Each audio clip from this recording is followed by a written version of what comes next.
ALFRED ELTON VAN VOGT. Awakening. The island was old, very old. Even Iilah, who lay at the entrance to the inner lagoon for millions of years, did not understand while he was still alive that this was the crest of the primordial continent that rose above the waters in the first days of creation. The island was about 3 miles long and 1.5 miles wide at its widest point. He convulsed around the blue lagoon like a giant man trying to reach his toes with his hands. Through the remaining gap, the sea rushed into the lagoon. The waves were cramped in the narrow channel. With endless persistence, they tried to destroy the stone walls, and the roar of the surf was especially hoarse and furious here, a symbol of the eternal battle between the besieged land and the storming ocean. At the very core, under the crashing waves, lay Iilah, forgotten by time and the universe. At the beginning of 1941, Japanese ships came to the island and penetrated through the stormy rapids of the canal into the quiet lagoon. From the deck of one of the ships, a pair of curious eyes noticed a strange object in the channel of the choppy waters. But the owner of these eyes was in the service of the government, which strictly suppressed any activity of its subjects if it was not directly related to the war. Therefore, engineer Taku Analo limited himself to what he noted in his report. At the mouth of the channel at the bottom, there is a massive formation of shiny granite-like rock, about 400 feet long by 90 feet wide. The little yellow-skinned people built underground tanks for gasoline and oil and left the island. The ocean advanced and retreated, advanced again and retreated again. So days and years passed, and the hand of time was heavy. The rainy seasons came in due time, and soon the downpours washed away all traces left by man. Where the cars had exposed the ground, green thickets rose. The war is over. The underground reservoirs have sank slightly in their rocky nests, and numerous cracks have appeared in the main oil pipelines. Oil slowly seeped out, and for years a rainbow film covered the waters of the lagoon.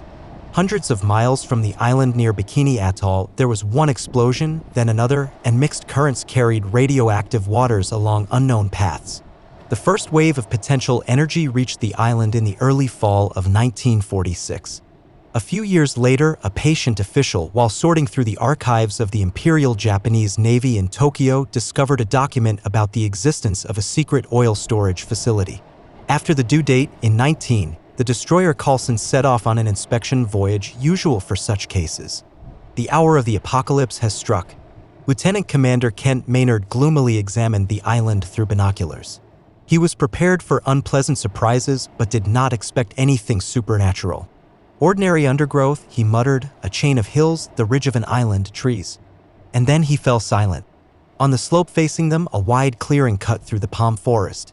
The trees on it were deeply pressed into a giant furrow already overgrown with grass and young bushes.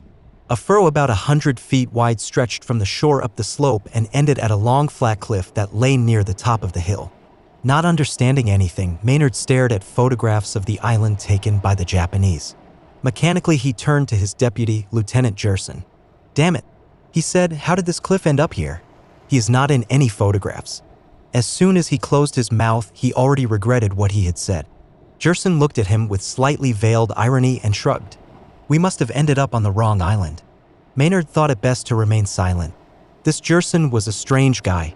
He always had some kind of barb on the tip of his tongue. "Perhaps this thing weighs 2 million tons, the lieutenant continued. "Maybe the Japanese deliberately brought it here to confuse us?" Jerson's last words stung him even more. Just at that moment, looking at the cliff, he really thought about the Japanese. However, the weight of the cliff, determined quite accurately by the lieutenant, forced him to abandon such wild assumptions. If the Japanese could move a cliff weighing 2 million tons, they would win the war. They entered the lagoon without incident. The passage turned out to be wider and deeper than Maynard had expected, judging by the Japanese map, and this made the task easier. They already had lunch in the lagoon under the cover of the coastal ridge. Maynard noticed oil stains on the water and immediately ordered to ensure that no one threw a match overboard. After consulting with the officers, he decided to set fire to this oil when the work was completed and the destroyer left the lagoon. At about 2:30, the boats were launched and quickly reached the shore. Another hour later, with the help of scraps taken from Japanese plans, it was possible to find all 4 camouflaged oil storage facilities. It took a little longer to determine their sizes and find out that 3 of them were empty. Only the 4th, the smallest, turned out to be completely intact and full of high-octane gasoline worth about $17,000. This was too little production for the large tankers that were still pumping the remaining fuel from American and Japanese oil storage facilities on the islands. Maynard thought that a lighter should be sent here for gasoline, but that no longer concerned him. Despite the fact that everything was completed quite quickly, Maynard had difficulty getting on board. "What, sir? Are you completely exhausted?" Jerson asked too loudly. Maynard bristled and decided to explore the cliff that evening. Immediately after dinner, he called for volunteers. It was already completely dark when Maynard, a crew of 7 sailors, and Bosun Ewell landed on a sandy beach bordered by tall palm trees. Without wasting time, they moved deeper into the island. There was no moon and only the stars twinkled among the torn clouds, the last signs of the rainy season that had just ended. They walked along the bottom of a giant furrow encrusted with fallen trees. In the weak light of flashlights, these countless trunks, charred, pressed into the ground by some supernatural force, made a painful impression. Maynard heard one of the sailors mutter, "Well, there was a typhoon here. To do something like that." Not a typhoon, Maynard thought. An all-destroying hurricane, so terrible, so monstrous that... And then his thoughts seemed to stumble.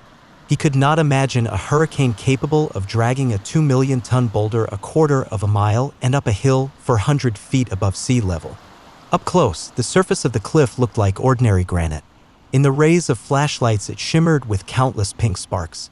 Maynard led his team along the fallen giant, overwhelmed by its size. He counted 400 paces in length, and this block loomed over the people like a gigantic shimmering wall. Even the top end of the cliff, buried deep in the ground, rose 50 feet above their heads.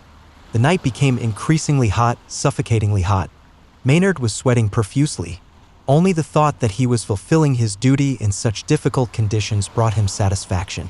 He stood there undecided, gloomily enjoying the tense silence of the primeval night, then finally said, "Break off a few samples here and there. These pink veins are quite interesting." A few seconds later, an inhuman scream broke the silence of the night. The flashlights flashed. They illuminated Sailor Hicks, who was writhing on the ground next to the cliff. In the crossing of rays, everyone saw his hand. His wrist looked like a smoldering black cob of corn. He touched Iilah. Maynard gave the sailor, distraught with pain, an injection of morphine and hurried to take him to the ship.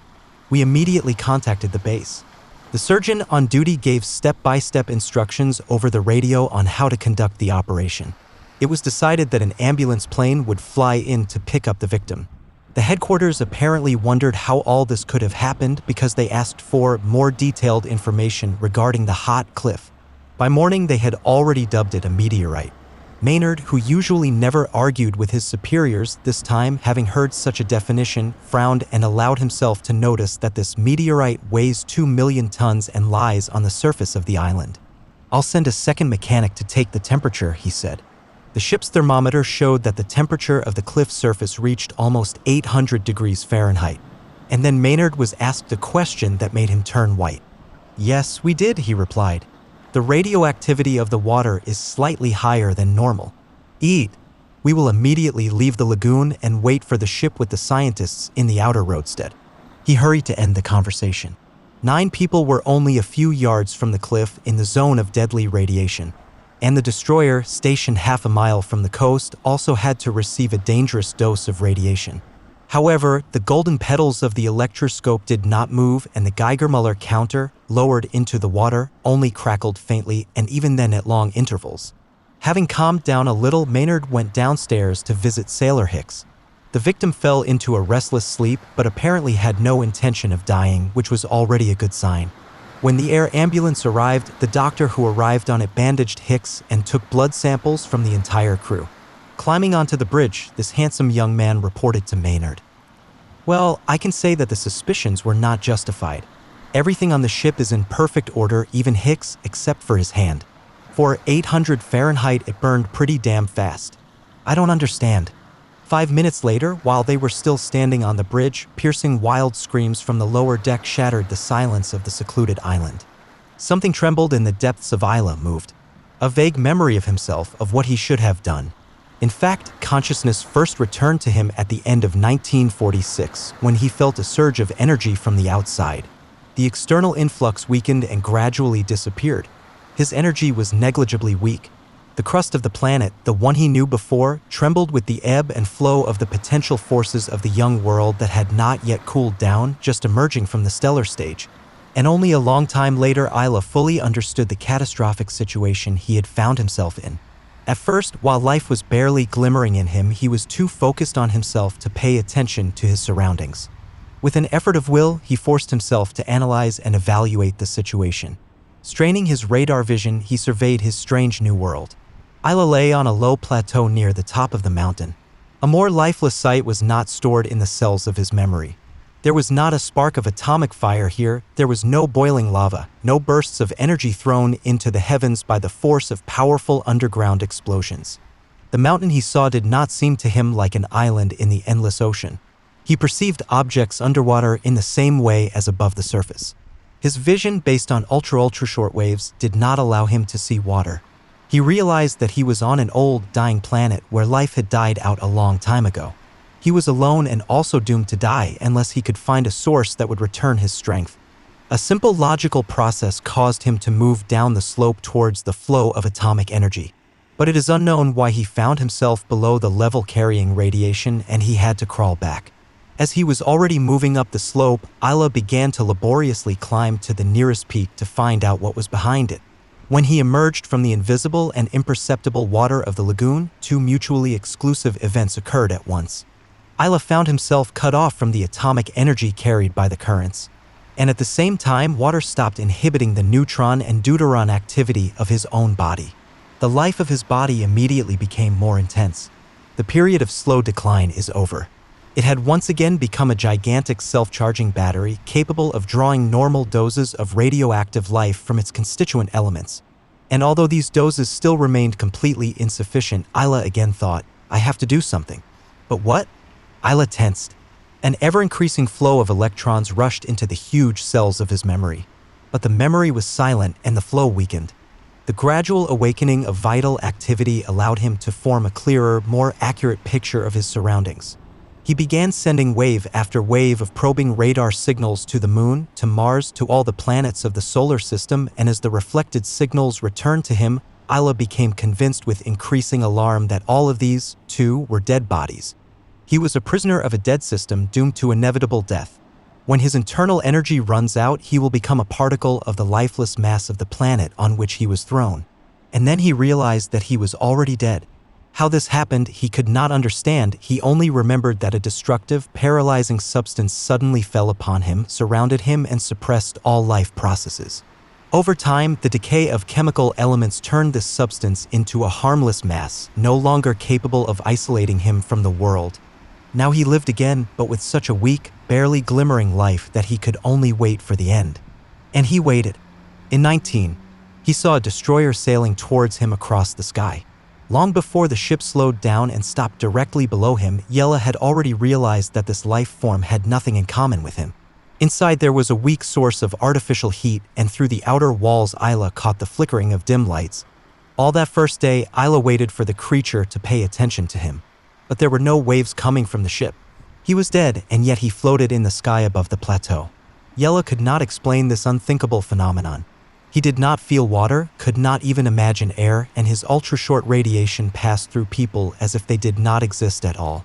Therefore, now he understood only one thing. Before him was an alien life form that had managed to adapt to the conditions of a world that was dead to him. But gradually, Iilah began to worry. The creature could move freely over the surface of the planet. Perhaps it knows if there is a source of atomic energy left somewhere. But how to establish contact? The next day, when the sun was at its zenith, Iilah directed a beam of questioning thought at the cruiser. He aimed directly at the dim lights of the engine room where he imagined the mind of the alien creature must be located. 34 people who died in the engine room were buried on the shore itself. The surviving sailors and officers moved half a mile inland. First, they decided to set up a camp here and wait until the abandoned Coulson stopped emitting deadly radiation. But on the 7th day, when transport planes had already begun to deliver scientists with all their equipment, 3 sailors fell ill, and a blood test showed that their red blood cell counts were falling catastrophically. Therefore, Maynard, without waiting for instructions from above, ordered the entire team to be transported to the Hawaiian Islands. He gave the officers the right to choose, but warned the second engineer, the first artillery officer, and those midshipmen who helped carry the corpses onto the deck so that, without relying on fate, they would immediately fly away with the first plane. Although the evacuation order applied to all sailors, many asked permission to remain, and about a dozen of them received this permission after they were thoroughly questioned by Jerson and were able to prove that they did not come close to the danger zone. Maynard would have preferred that Jerson be one of the first to leave the island, but this hope did not come true. Jerson remained with Artillery Lieutenants Lawson and Horry and Midshipmen McPelty, Mancheeve, and Roberts. Among the sailors, the senior ranks were Chief Steward Treasurer Jenkins and Chief Boatswain Ewell. The military sailors on the island seemed not to be noticed, except that sometimes they were asked to move with their tents somewhere far away. Finally, when it became clear that they would not be left alone, Maynard reluctantly ordered the camp to be moved to the farthest spit to where the palm trees parted to surround a grassy clearing. Week after week passed, but no orders regarding his command were received. Maynard was surprised at first and then fell into gloom. But in one of the issues of the official newspaper, which appeared on the island after scientists, bulldozers, and concrete mixers in an internal review, Maynard read something that lifted the curtain before him.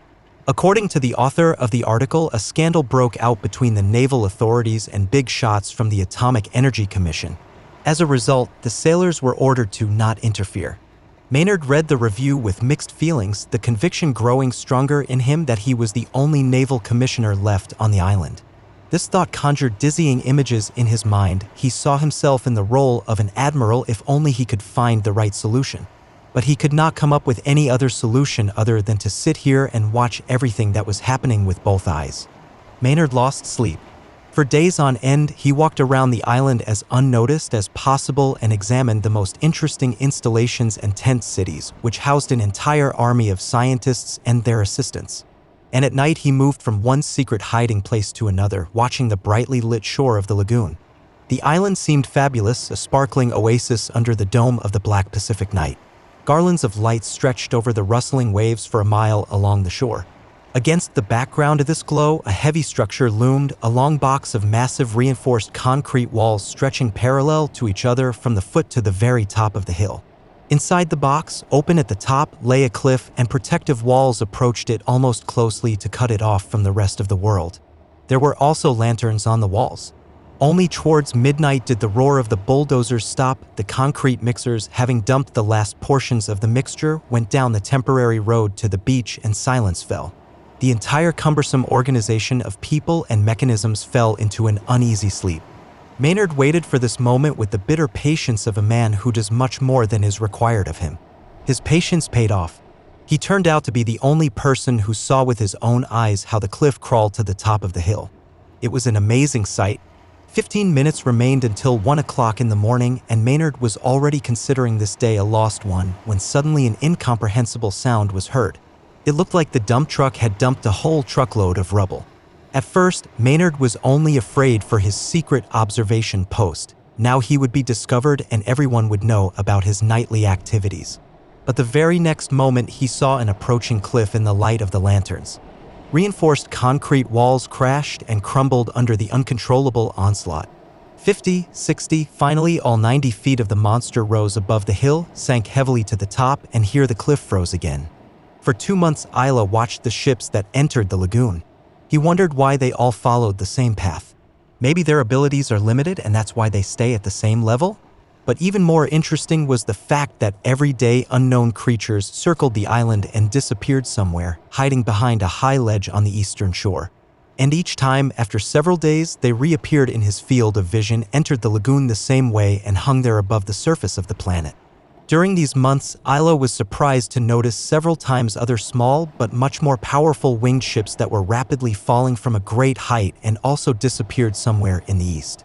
Always in the east. Curiosity tormented him, but he was afraid to waste his energy reserves. Finally, he noticed the glow of lights that illuminated the eastern part of the sky at night. He released some of the powerful explosive energy on the lower surface of his body, which gave him forward motion and covered the last 70 to 80 feet that separated him from the top of the hill. And I immediately regretted it. There was one ship in the roadstead not far from the shore. The glow of fire over the eastern slope of the hill apparently did not have its own source of energy. As he looked around, a dozen trucks and bulldozers were bustling around him, some of them approaching him almost closely. What exactly they were doing and what they wanted, he could not understand. He sent questioning radiations in various directions, but received no answer to any of them. Then he gave up this hopeless business. The next morning, the cliff still lay at the top of the hill, and now both parts of the island were defenseless against the searing charges of energy that it randomly radiated in all directions during the night. Maynard heard the first report of the damage from Steward Treasurer Jenkins. 7 truck drivers and 2 bulldozer operators were killed, a dozen people were seriously burned, and all of 2 months' work was ruined. Apparently, the scientists consulted and made some decision because shortly after noon, bulldozers and trucks loaded with all sorts of equipment moved somewhere past the sailors' camp. The sailors sent after them returned and reported that the scientists were moving to the cape at the far lower end of the island. Just before dusk, an important event occurred. The head of the expedition himself came to the illuminated area in front of the tents with his 4 scientific assistants and said that he wanted to see Maynard. The guests smiled, were friendly, and shook hands with everyone. Maynard introduced them to Gerson, who, as luck would have it, according to Maynard, happened to be in the camp at that time. And then the delegation of scientists got down to business. "As you know," said their boss, "Coulson is only partially radioactive. The aft gun turret was not damaged at all, and therefore we ask that you, in cooperation, fire at this cliff and smash it to pieces." Some time passed before Maynard recovered from his surprise and figured out how he should answer. Over the next few days, he only asked the scientists if they were sure that the cliff could be broken and thereby made safe. But he immediately refused their request. Only on the 3rd day did he find a good reason for this. "All your precautions, gentlemen, are insufficient," he said. "You have moved your camp, but I believe that from a safety point of view this is not enough if the cliff does explode. But of course, if I receive an order from my command to fulfill your request, in that case." He left the sentence unfinished, realizing from their disappointed faces that they had already had more than one heated conversation on the radio about this with their own superiors. A newspaper arriving on the 4th day reported that one of the highest naval officers in Washington had made a statement that any decision of this kind can only be made by the representative of the Navy on the island. In addition, the article stated that the Navy Department was ready to send its nuclear specialist to the site if such a request was made to them through the appropriate official channels. It became clear to Maynard that he was acting exactly as his superiors would like him to. Unfortunately, just as he was finishing reading the article, the silence was broken by the unmistakable roar of the destroyer's 5-inch guns, the sharpest of the entire artillery orchestra. Maynard staggered to his feet. He started running towards the nearest height. Before he reached it, there was another sharp blow from the other side of the lagoon, followed by a deafening explosion near the cliff itself. Maynard ran to his observation post and saw through the prisms of his binoculars a dozen people scurrying around in the stern behind the gun turret. Fury and indignation gripped the commandant of the island with renewed vigor. He decided to immediately arrest everyone who had gotten onto the destroyer for dangerous and malicious violation of orders. A vague thought flashed through his mind that truly sad times had come if, due to internal squabbles, people decided to openly trample on the authority of the Army and Navy as if nothing was sacred to them. But this thought disappeared as quickly as it appeared. He waited for the 3rd salvo, then rushed down towards his camp. Maynard sent 8 sailors to the beach to intercept those attempting to return to the island. He and the rest of his men hurried to the nearest boat. They had to go around the point in a roundabout way so that when Maynard reached the deserted and silent Coulson, he saw only a motorboat in the distance, leaving behind the ledge of the shore. Maynard hesitated. What to do? Give chase? Through binoculars, it was clearly visible that the cliff was almost undamaged. The failure of these civilian rats amused him and at the same time worried him. When his superiors find out that he did not take the necessary measures and allowed strangers to enter the ship, he will not be praised. He was still thinking about it when Iilah moved down the hill towards the destroyer. Iilah noticed the first bright flash of a gun salvo. The next moment he saw small objects rushing towards him. In the long-forgotten old days, he learned to defend himself from projectiles. And now he automatically cowered to parry the blow. But these objects, instead of just hitting, exploded. The force of the explosion stunned him. The protective bark is cracked. The shock interrupted and short-circuited the flow of energy between the electronic cells in his huge body. The automatic stabilizing plates instantly sent out restoring pulses. The red-hot semi-liquid matter, which makes up most of its mass, became even hotter, even more mobile. The weakness of the connections caused by the terrible shock increased the flow of liquid matter to the damaged areas, where the liquid immediately hardened under enormous pressure. Memory has been restored. Iilah tried to understand what it was. Trying to make contact? This opportunity excited him. Instead of closing the gaping hole in his outer armor, he only strengthened the protective layer behind it to stop the leakage of radioactive energy. And he began to wait. Iilah tried to understand what it was. Trying to make contact? This opportunity excited him. Instead of closing the gaping hole in his outer armor, he only strengthened the protective layer behind it to stop the leakage of radioactive energy. And he began to wait. Another projectile and a terrible explosive blow upon impact. After a dozen such blows that destroyed his protective shell, Iilah was overcome by doubt. If these were signals, he could not receive or understand them. He accelerated the chemical reaction that was supposed to strengthen the outer shell. But exploding objects shattered his defenses faster than he could close the holes. However, he still couldn't believe it was an attack. In his entire previous existence, no one had attacked him in this way. Iilah also could not remember exactly how they had acted against him before. But in any case, not at such a primitive, purely molecular level. When he finally became convinced that this was an attack, Iilah did not feel angry. His defensive reflexes were logical, not emotional.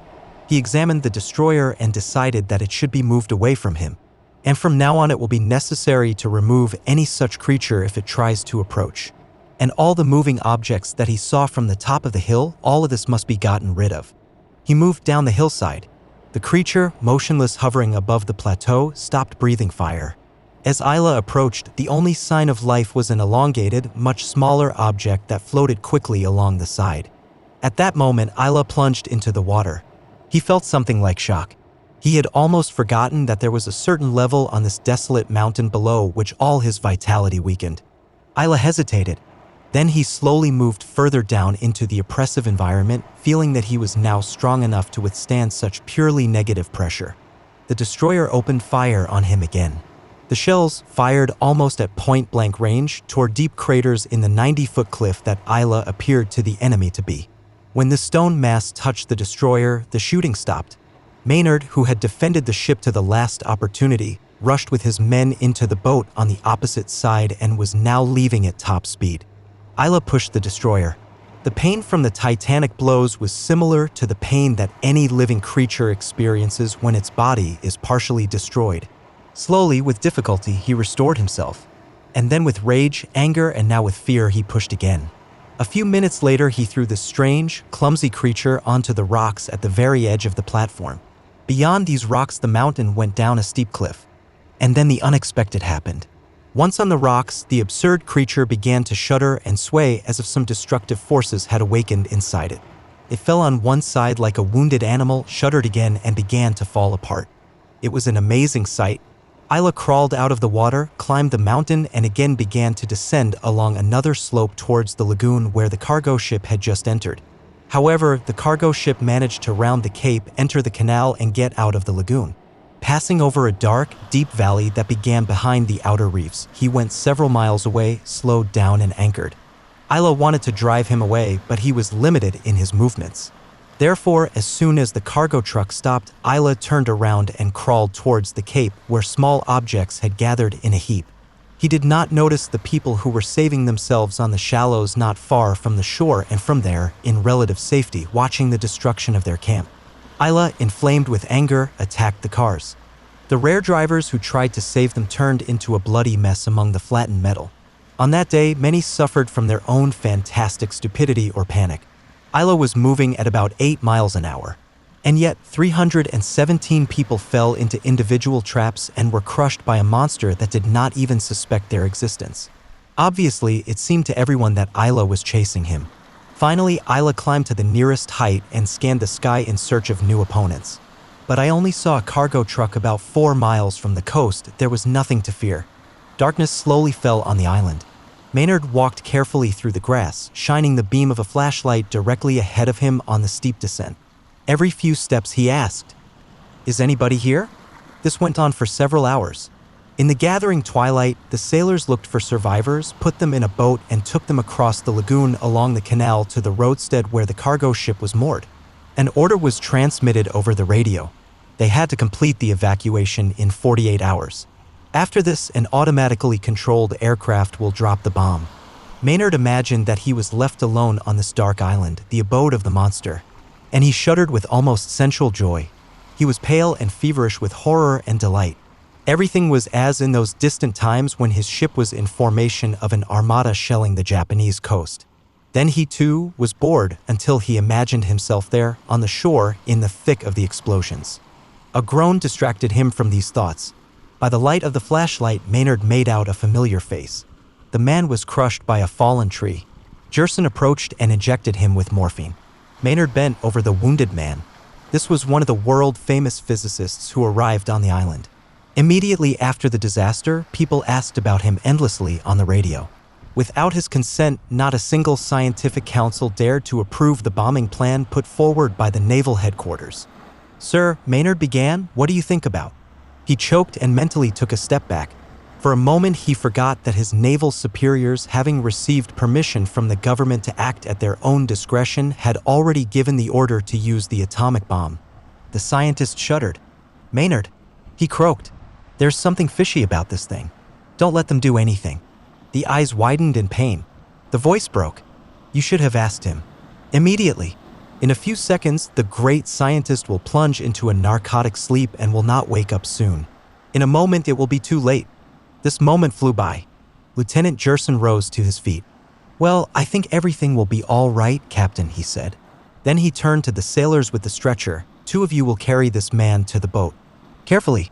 I put him to sleep." This moment flew by. Lieutenant Jerson rose to his feet. "Well, I think everything will be all right, Captain," he said. Then he turned to the sailors with the stretcher. "Two of you will carry this man to the boat. Carefully. I put him to sleep." Maynard followed the stretcher without saying a word. He felt that he never had time to make his own decision. The night dragged on endlessly. Finally, the gray dawn came. Shortly after sunrise, a tropical downpour passed over the island and carried further to the east. The sky became amazingly blue, and the sea was so calm that the water around the island seemed like a motionless mirror. From the blue distance, casting a quick shadow on the motionless ocean, an airplane with an autopilot appeared. Even without seeing him, Iilah felt the burden he was carrying. A shiver ran through his entire body. The huge electronic cells opened and froze in greedy impatience, and for a moment it seemed to him that it was one of his kind approaching. He sent a warning thought signal towards him. Many of the planes to which he directed his mental waves went out of control, tumbled absurdly, and fell. But this one didn't change course. When he was almost over the center of the island, a bulky, heavy object separated from him, lazily turned over several times in the air and rushed straight towards Iilah. It was supposed to explode about 100 feet above the target. The mechanism worked flawlessly. The explosion was titanic. When the stunning effect of the huge mass of new energy had passed, Iilah, full of life and strength, thought with amazing clarity, "Well, of course, how could I forget? That's what I have to do." It was strange to him that it took him so long to remember. He was sent here during an intergalactic war that was apparently still going on. With great difficulty, he was lowered to the surface of the planet, and here enemy scouts immediately incapacitated him. But now he was ready to complete the task. He made control calculations on the sun and distant planets, which were reached by his radar signals. Then he began the decisive operation to dissolve all the protective fields inside his body. He gathered all the forces of internal pressure and all his vital elements in a precisely timed instant, compressed at once for the last decisive leap. The explosion, which nearly knocked the Earth out of its orbit, was recorded by all seismographs on the planet. And some time later, astronomers calculated that a little more and the Earth would begin to fall towards the sun. And not a single person would have seen how the sun, having turned into a dazzling supernova, would have burned the entire solar system before dimming and shrinking to its previous volumes. Even if Iilah knew that the war that raged 10,000 million centuries ago was long over, he would have acted in exactly the same way. He had no choice. Atomic bomb robots don't reason. This text is read by Gary Crewe. Dear friends, if you like what I do, please subscribe to my channel, click like, leave comments, click on the bell so you don't miss new stories. You can support the channel and hear new works by subscribing first to my Patreon, links in the description. Your help is very important to me. Thank you very much for your attention.